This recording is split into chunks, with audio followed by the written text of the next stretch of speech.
आने वाला नन्हा मेहमान अक्सर खुशियां लेकर आता है, पर अगर उन खुशियों पर किसी पराये की नजर लग जाए तो ये कहानी अनामिका की है।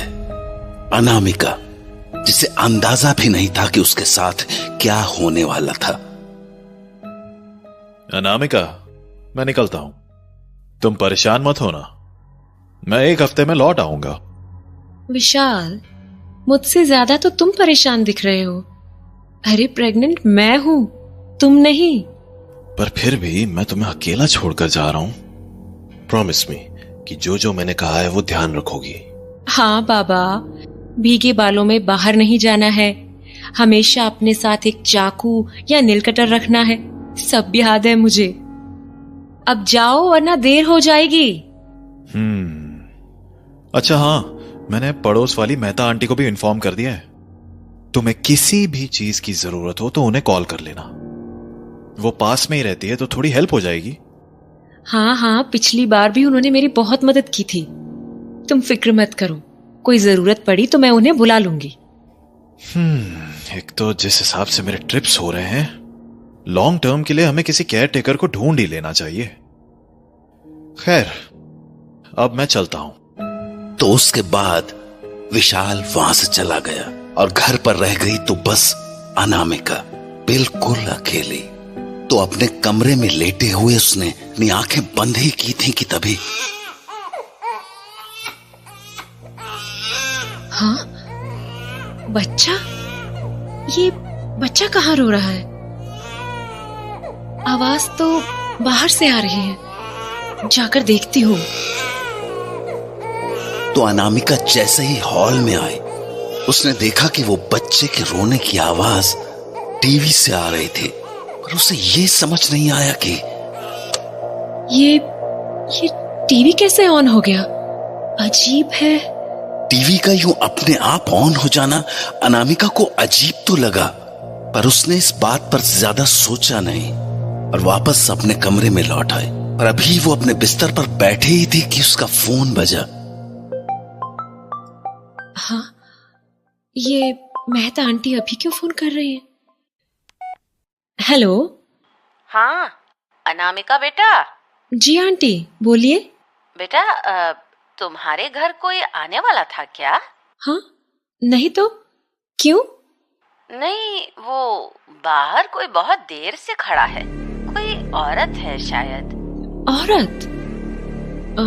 नहीं आंटी, मैंने तो किसी को भी नहीं बुलाया है, और वैसे भी इतनी रात को कौन आएगा? हो सकता है किसी दूसरे के घर आई हो। नहीं बेटा, वो बहुत देर से बाहर खड़ी है, वो भी तुम्हारे दरवाजे के सामने। अच्छा, ठीक है आंटी, मैं देख लेती हूँ। अच्छा सुन, अगर जान पहचान ना हो तो दरवाजा मत खोलना, खिड़की से ही बात कर लेना। हाँ आंटी, ठीक है, मैं देखती हूँ। तो अनामिका फोन रखकर हॉल में चली गई और खिड़की से बाहर उस औरत को देखने लगी। एक्सक्यूज मी, हेलो, आप कौन है आप, और मेरे घर के सामने क्या कर रही हैं? अनामिका की आवाज लगाने पर जब वो औरत मुड़ी तो अनामिका उसे पहचान नहीं पाई। तभी वो बोली, नमस्कार अनामिका मैडम, आमी देवी। देवी? सॉरी, पर मैंने आपको पहचाना नहीं। तुम्हारा पति विशाल से बात हुआ था मेरा, वही भेजा हमको यहाँ। विशाल ने भेजा है? पर क्यों? तुम्हारा देखभाल करने के लिए। पेट से है ना तुम, हम प्रेग्नेंट औरत लोग का खास ख्याल रखते हैं। केयर टेकर है हम। ओह, ओके। विशाल बोल तो रहे थे केयर टेकर हायर करने के बारे में, पर मैं गेट खोलती हूँ, आप अंदर आ जाइए। तो अनामिका ने देवी को अपने घर के अंदर बुला लिया और दोनों बैठकर बातें करने लगी। जी, आप बहुत देर से बाहर खड़ी थी क्या? हाँ, हम बहुत बार आवाज लगाया, पर तुम दरवाजा नहीं खोला। हाँ, मैं सो गई थी। वैसे आपने इससे पहले कहाँ काम किया है? हम 15 साल से ये काम कर रहा है मैडम। माने कि जब भी कोई घर में बच्चा होने वाला होता है ना, हम वहां पहुंच ही जाता है।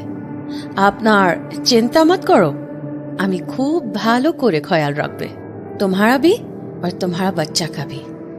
थैंक यू, मेरी काफी हेल्प हो। खाना खा लिया मैडम? नहीं, अभी तो नहीं। बना लिया? नहीं, मैंने सोचा था कुछ मैगी वगैरह बनाकर खा लूंगी। क्या मैडम, मैगी से क्या होगा तुम्हारा? जो औरत लोग पेट से होता है ना, उसको अच्छा अच्छा खाना खाना चाहिए। हाँ, पर आज मेरा कुछ बनाने का मन नहीं कर रहा था।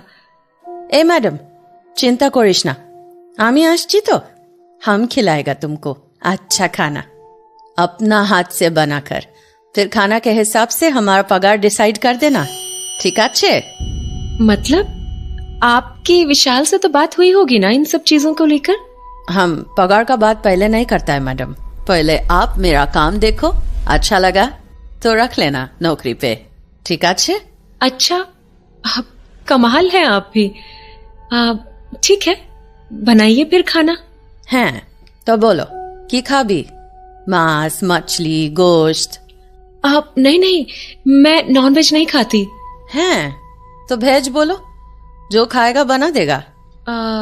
आप खुद ही देख लो, जो आपको ठीक लगे। ठीक है, हम तुम्हारे लिए पालक पनीर बना देता है। तो उसके बाद देवी ने अनामिका के लिए खाना बनाया। खाना इतना ज्यादा अच्छे से बना था कि अनामिका बोली, माय गॉड आंटी, इतना अच्छा पालक पनीर मैंने कभी नहीं खाया। अब से अगले 9 महीने तक आप इसी घर में रहोगे। It's decided. चिंता करिस ना मैडम, हम अपना काम कभी अधूरा नहीं छोड़ता। नहीं आंटी, रियली आपके आने से मेरी बहुत हेल्प हो गई। अभी तो तुम बस हमारा हाथ से खाना खाया है, हम और भी बहुत कुछ कर सकते हैं। बहुत कुछ मतलब? तुम्हारा डिलीवरी हम वो भी करा देगा।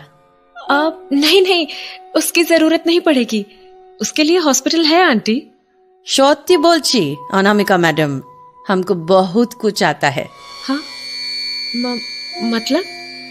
लोग का मन का इच्छा होता है ना, हम उसको भी पूरा कर देता है। हाँ, अब समझी नहीं मैं। तुमको बेटा चाहिए या बेटी? हाँ, ये कैसा सवाल है? बोलो तो। नहीं, मुझे कोई भी चलेगा। सोच लो मैडम, हम इसमें भी तुम्हारा मदद कर सकता है। तुम बोलेगा तो बेटा बेटी दोनों भी दिलवा देगा। 1-2 टोटका कर भी, बस सब हो जाएगा। नो प्लीज, ये ऐसे बातें मत कीजिए। मुझे ये सब कुछ नहीं चाहिए। ऊपर वाला जो दे देगा मैं उसी में खुश हो जाऊंगी। और जो एक भी नहीं दिया तो? हाँ, ये क्या बोल रही हैं आप? ऐसा हो जाता है मैडम, कभी कभी लोग का खुशी एक झटका में छिन जाता है। देखिए, आप ऐसी बातें करके मुझे अनकंफर्टेबल कर रही हैं।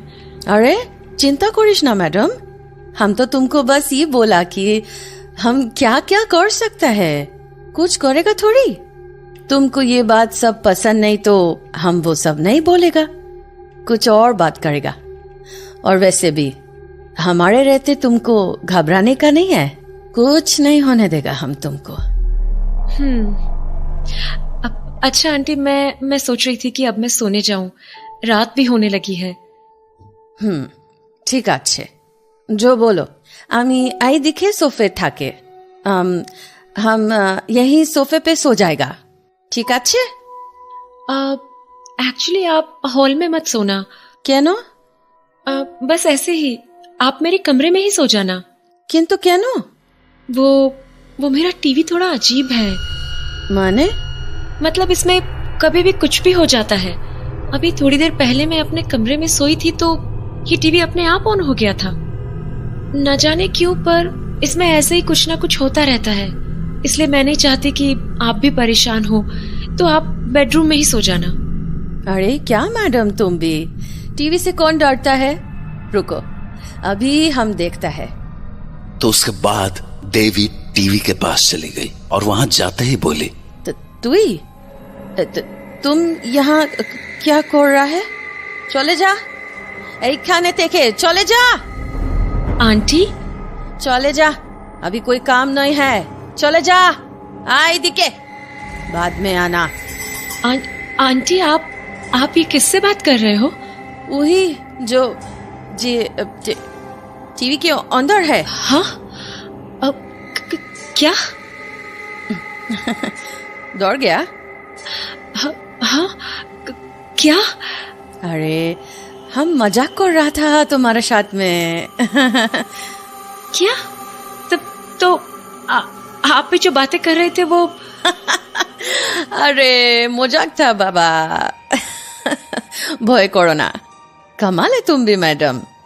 अपना घर का सामान से कौन डरता है? अब चलो, तुमको हम चौंपी कर देता है। चंपी? आंटी मैं तो सोने वाली थी ना। अरे तो चौंपी कर देगा तो खूब अच्छा नींद आएगा ना। आप चल। तो देवी की बात मानकर अनामिका अपने बिस्तर पर जाकर लेट गई और देवी उसके ठीक पीछे आकर बैठ गई। आंटी मसाज की सच में जरूरत है क्या? और नहीं तो की, देखना अभी तुम्हारा माथा एकदम हल्का हो जाएगा। हाँ, अब आंटी ये फूंक क्यों मार रही हो बालों में? फूंक ना, की बोलची तुम? हाँ मुझे फील हुआ। अरे ऐसी हवा होगा। चलो एखन आँखता बंद करो, तुम्हारा मालिश कर देता है हम। ये आप क्या कर रही हैं? ए नाना, वो गलती से तुम्हारा बाल हमारा हाथ में आ गया, हम इसको बाद में फेंक देगा, ठीक अच्छे? तुम बस अपना आँख बंद करो और सोने का कोशिश करो। आंटी रहने दीजिए ना, मैं ऐसे ही सो जाऊंगी। वैसे भी मेरी आंखें पता नहीं क्यों भारी हो रही हैं। ठीक अच्छे, जैसा तुम्हारा मर्जी, आराम करे सो जाओ। बस ना अपना कमरा से वो वाला दिया मत हटाना। दिया? कौन सा दिया? वो जो खिड़की पे रखा है ना, वही वाला। जब तक काम पूरा नहीं होता वो दिया का जलना बहुत जरूरी है। सो जाओ अनामिका, सो जाओ। तो उसके बाद अनामिका को एकदम से नींद आ गई, ऐसे जैसे मानो वो किसी नशे में चली गई हो। पर कुछ ही देर बाद उसे अपने सपने में कुछ अजीबो गरीब सा दिखा। उसकी आंखों के सामने बस अंधेरा था, पर फिर भी उस अंधेरे में उसे दो लंबे हाथ आते हुए दिखे जो धीरे धीरे उसके पेट को सहला रहे थे। पर जाने क्यों वो सब देखकर अनामिका का मन बेचैन सा होने लगा। वो पूरी ताकत से अपनी आंखों को खोल के उस सपने से बाहर आने की कोशिश कर रही थी, पर तभी उसे कुछ और भी देखा। अब अनामिका के हाथों में एक नन्हा सा बच्चा भी था, जिसे वो उन्हीं लंबे हाथों में दे रही थी, और धीरे धीरे वो बच्चा उससे दूर होता जा रहा था। तभी अनामिका ने एक चीख के साथ अपनी आंखें खोली।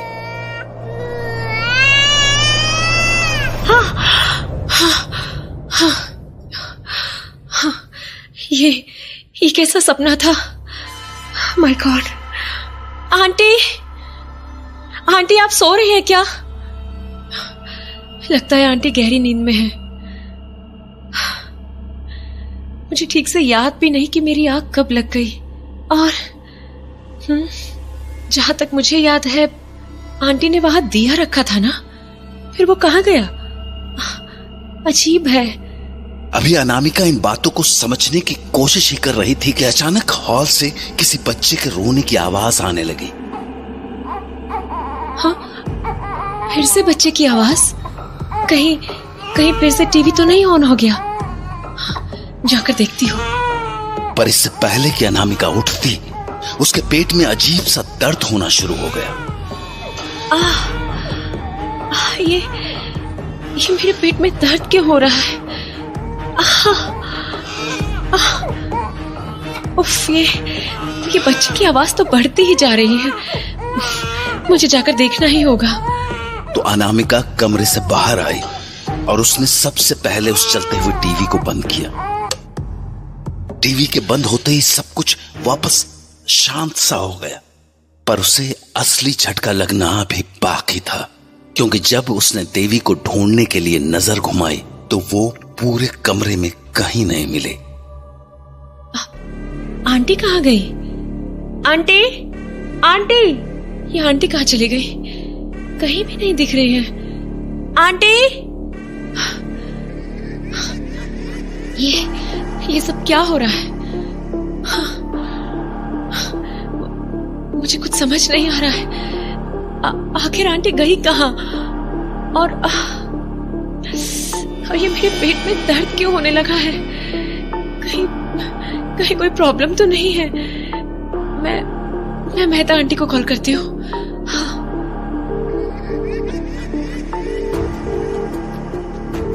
Hello, Mehta aunty. हाँ बेटा बोल, परेशान क्यों लग रही है? कुछ हुआ क्या? आंटी आप मेरे घर आ जाओगी प्लीज? मुझे बहुत डर लग रहा है। अरे बेटा, पर हुआ क्या? आंटी आप बस प्लीज यहाँ आ जाओ, मैं आपको सब बताती हूँ। ठीक है, आती हूँ। तो अगले 2 मिनट के अंदर मेहता आंटी अनामिका के दरवाजे पर चली आई। क्या हुआ बेटा, ऐसी घबराई हुई क्यों है? आंटी मुझे कुछ समझ नहीं आ रहा है। अरे पर हुआ क्या? और ये दिया यहाँ पर किसने रखा है? हाँ, ओ ये यहाँ पड़ा है। अरे क्या यहाँ पड़ा है? ये यहाँ रखा क्यों है, ये बता मुझे। आंटी मुझे नहीं पता। अरे तो किसने रखा है? वो आंटी ने रखा होगा।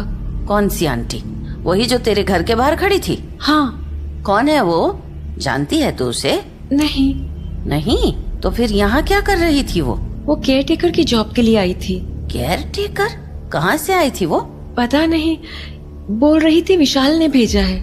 अरे तो फिर यहाँ उसने दिया क्यों जलाया? जानती भी है ये कैसा दिया है? अरे आंटी मुझे सच में कुछ नहीं मालूम। एक तो मेरे पेट में दर्द हो रहा है, मुझे सच में कुछ नहीं पता। दर्द क्यों हो रहा है तुझे? पता नहीं, अभी थोड़ी देर पहले ही शुरू हुआ। अच्छा, थोड़ा शांत हो जा। प्रेगनेंसी के वक्त कभी कभी स्ट्रेस के कारण ऐसा हो जाता है। अच्छा एक काम कर, तूने बोला ना उस केयर टेकर को विशाल ने भेजा था, फोन लगा उसे। पर आंटी विशाल तो बिजनेस ट्रिप पर गए हैं, ये सब बताया तो परेशान हो जाएंगे। अरे तू बस उसको ये पूछ कि उसने किसी केयर टेकर को भेजा था क्या। ठीक है। हेलो विशाल, तो तुम पहुंच गए क्या? नहीं, रास्ते में हूँ। क्यों, क्या हुआ? नहीं वो मैं ये पूछ रही थी कि तुमने केयर टेकर का कुछ देखा था क्या? नहीं, मुझे टाइम नहीं मिल पाया अनामिका। मैंने सोचा था पहुँच कर देख लूंगा। क्यों, क्या हुआ? तुम ठीक हो ना? हाँ, मैं ठीक हूँ, बस ऐसे ही पूछ रही थी। मैं बाद में बात करती हूँ। आंटी विशाल तो कह रहा है कि उसने किसी केयर टेकर को यहाँ नहीं भेजा। क्या? तो फिर? आंटी वो कौन थी? रुक, घबरा मत, तू अंदर चल, फिर सारी बात करते हैं। तो वो दोनों घर के अंदर चले आए। मुझे पूरी बात बता, तुझे उस औरत ने क्या क्या बोला था? कुछ खास नहीं आंटी। अरे कुछ तो अलग सा बोला होगा, याद कर। हाँ, उन्होंने एक बात तो अजीब बोली थी। कह रही थी कि कुछ टोटके से बच्चे करा सकती हैं, ऐसा कुछ। क्या टोटका? हाँ, पर उसने तुझे कुछ दिया था? नहीं। कुछ खाने को दिया था? कुछ ऐसा जो वो अपने घर से लाई हो? नहीं आंटी, वैसा तो कुछ भी नहीं दिया, पर मुझे खाना बनाकर जरूर खिलाया था। और क्या किया था? याद कर बेटा, याद कर। हाँ, उन्होंने मेरे बालों की चंपी की थी, तब भी उन्होंने कुछ अजीब सी हरकत की थी। कैसी हरकत? उन्होंने मेरे बालों पर फूंक मारी और फिर कुछ बाल भी तोड़े। उसके बाद उसने कुछ और भी किया था? हाँ, उन्होंने दिए को हटाने से मना किया था। बोल रही थी काम होने तक दिया जलता रहना चाहिए। वही दिया जो बाहर पड़ा था? हाँ, पर उसके आगे का मुझे ठीक से याद नहीं। मेरी पलकें बहुत भारी सी हो गई थी। और फिर तूने एक बहुत बुरा सपना देखा। हाँ, वो सपना बहुत ही अजीब था। जानती हूँ, सपने में तूने अपने बच्चे को देखा और फिर वो तुझसे छीन लिया गया। हाँ, पर आपको कैसे पता चला? क्योंकि मुझे पता है तेरे साथ क्या हुआ है। हाँ, मतलब किसी ने तेरी कोख बांधी है। हाँ, क्या क्या मतलब? बेटा, वो औरत कोई और नहीं बल्कि एक तांत्रिक थी। तांत्रिक? आंटी, मैं तो उसे जानती भी नहीं हूँ। वो मेरे पास क्यों आई थी? और ये कोख बांधना क्या होता? क्या हुआ? वही पेट दर्द आंटी। जब से उठी हूँ तब से पेट में दर्द हो रहा है और रह रह कर अचानक से तेज हो जाता है। ये ठीक नहीं है बेटा। अब तक मुझे लग रहा था कि ये स्ट्रेस के कारण हो रहा होगा, पर अब मुझे पक्का लग रहा है ये उसी तांत्रिक का किया धरा है। पर आंटी, मुझे समझाओ तो सही कि ये कोख बांधना होता क्या है? बेटा, तंत्र विद्या है ये। इस तंत्र विद्या में औरत के पेट में पल रहे बच्चे की बलि दी जाती है। क्या? पर आंटी, मैंने क्या किया? और वो तांत्रिक, मैं तो उसे जानती भी नहीं हूँ। फिर वो मेरे साथ ऐसा क्यों कर रही है? तांत्रिक की किसी से आपसे दुश्मनी नहीं होती। वो तो अपनी शक्ति बढ़ाने के तरीके ढूंढते रहते हैं। बस यूं समझ ले कि किसी ने उस तांत्रिक को तेरे पेट से होने की खबर पहुंचा दी थी, क्योंकि शायद किसी को ये बात रास नहीं आई थी कि तेरी जिंदगी में खुशियां आने वाली हैं। क्या? पर आंटी, कोई मेरे साथ ऐसा क्यों करेगा? मैंने क्या बिगाड़ा है किसी का? मान न मान बेटा, इन चीजों के पीछे अक्सर हमारे अपने ही होते हैं। क्या तेरे घर में कोई ऐसा है जो तेरी प्रेगनेंसी से खुश नहीं है? आंटी, क्या बोल रहे हो आप? खुशी कैसे नहीं होगी? सब अच्छे लोग हैं। बात अच्छे बुरे की नहीं है। कई बार जब लोगों को खुशियां नहीं मिलती तो वो दूसरे को भी खुश होता देख नहीं पाते। पर मैंने किसी का क्या बिगाड़ा है? ये रोने का काम नहीं है बेटा। संभाल खुद को और सोच, दिमाग पर जोर दे कि कौन ऐसा हो सकता है जिससे तेरी खुशी पसंद नहीं। पता नहीं, मुझे नहीं पता, पर प्लीज मेरी हेल्प कर दो, प्लीज। बेटा, शांत हो जा। अच्छा, एक बात बता, तेरे घर में कोई ऐसा है जिसके बच्चे नहीं है? हाँ। सोच, कोई है ऐसा?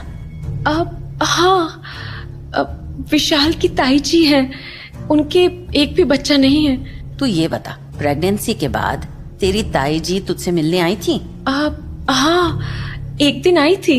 वो खुश थी? हाँ, खुशी थी शायद। मतलब वो कह रही थी कि उनकी पूरी जिंदगी में ये खुशी कभी नहीं आ पाई। और वही है। हाँ, वही है, उसी ने उस तांत्रिक को तेरे पास भेजा है। आंटी, ये आप क्या बोल रहे हैं? याद करके बता, उस ताई जी ने तुझे कुछ खाने को दिया था? नहीं। तेरे कपड़े वगैरह कुछ लेकर गई थी? नहीं। कुछ घर पे रखने को दिया था? कोई बर्तन, कोई सामान, कुछ भी? हाँ, उन्होंने हमें ये टीवी गिफ्ट किया था। टीवी? हाँ, ताऊजी का शोरूम है तो वो हमारे लिए गिफ्ट ले आई थी। अरे, मारी लाडो के बच्चा होने को है। मन खुश हो गया मारा। थारी खुशी में मैं थारे लिए जे लेके आई हूँ। ताई जी, आप टीवी लाए हो? हाँ, थारी ताई जी खुश ही इतनी है। पर इसकी क्या जरूरत थी ताई जी? अरे, क्यों जरूरत ना थी? मारी लाडो के राजकुमार होने को है। अब मन ने तो ये खुशी मिल ना सकी, थारी खुशी में ही खुश हो लेने दे। उसके बाद वो दोबारा तुझसे मिलने आई थी क्या? नहीं, उसके बाद तो कभी नहीं आई। तुझे कभी इस टीवी में कुछ अजीब होता हुआ दिखता है? हाँ, बहुत बार। ये कई बार रात को अपने आप ऑन हो जाता है। आज भी हुआ था। सारा खेल इसी टीवी ने किया है और शायद तेरे पेट दर्द का भी कारण यही है। तेरी ताई ने बहुत पहले ही टोना टोटका कर दिया था। वो तांत्रिक आज बस आखिरी काम करने आई थी। हमें जल्द से जल्द कुछ करना होगा। पर आंटी, हम करेंगे क्या? तुझे इस टीवी को चलाना होगा। इसे उठाकर बाहर ले जा और उसमें आग लगा दे। तेरे बच्चे को बचाने का यही एकमात्र तरीका है, पर हमें जल्दी करना होगा। एक बार उस तांत्रिक ने अपनी सिद्धि पूरी कर ली, उसके बाद हम कुछ नहीं कर पाएंगे। जल्दी कर। ठीक है आंटी। मिसेस मेहता की बात मानकर अनामिका जैसे ही टीवी के पास पहुंची, उसे टीवी के अंदर एक छोटे से बच्चे की परछाई दिखे। हाँ, क्या हुआ बेटा, जल्दी उठा टीवी। वो आंटी, इसमें मुझे कोई बच्चा दिख रहा है। क्या? हाँ आंटी, इसमें कोई बच्चा सो रहा है। बेटा ये पक्का उसी तांत्रिक का खेल है। वो नहीं चाहती कि ये टीवी इस घर से दूर हो, इसलिए इस पर ध्यान मत दे और टीवी बाहर कर। ठीक है। उस टीवी के अंदर दिख रहे बच्चे की मानो नींद खुल गई और वो जोर जोर से रोने लगा और उसके साथ साथ अनामिका भी दर्द से कराहने लगी। क्या हुआ बेटा? आंटी, वो पेट दर्द। अनामिका अपनी बात पूरी ही करने वाली थी कि वो बच्चा और जोर जोर से रोने लगा। बहुत दर्द हो रहा है। बेटा मुझसे बात कर, क्या हो रहा है? पता नहीं आंटी, जैसे जैसे ये बच्चा रो रहा है वैसे वैसे मेरे पेट का दर्द भी बढ़ रहा है, जैसे हम दोनों एक दूसरे से जुड़े हों। कोख बंधन यही होता है बेटा। जब तक ये तेरे घर पर रहेगा तेरे कोख में कोई नहीं पल सकेगा। इसलिए हिम्मत कर और इसे उठाकर बाहर फेंक कर आ, वरना अगर उस तांत्रिक ने अपनी सिद्धि पूरी कर ली तो बहुत देर हो जाएगी। तो बस अनामिका ने अपनी हिम्मत बांधी और उस टीवी को बाहर ले जाकर रख दिया। उसके बाद मिसेस मेहता ने उसके चारों तरफ गंगा जल का घेरा बनाया और अनामिका को एक माचिस की तीली पकड़ाते हुए बोली, ले बेटा जला दे इसे। पर आंटी, टीवी ऐसे कैसे जलेगा? बेटा आग बहुत पवित्र होती है, टोने टोटकों को छूते ही उन्हें भस्म कर देती है। ये ले और जला दे इस टीवी को। तो मेहता आंटी की बात मानकर अनामिका ने उस माचिस की तीली को सामने पड़े टीवी पर फेंक दिया, जिससे वो टीवी धू धू करके जल उठा। उस टीवी के जलते ही अनामिका के पेट का दर्द मानो गायब सा हो गया और घर के बाहर रखा हुआ वो दिया भी टूट गया। अनामिका अब समझ गई थी कि ये सारा खेल उसकी ताई का रचा हुआ था और आज अगर मेहता आंटी न होती तो उसे और उसके बच्चे को कोई नहीं बचा पाता।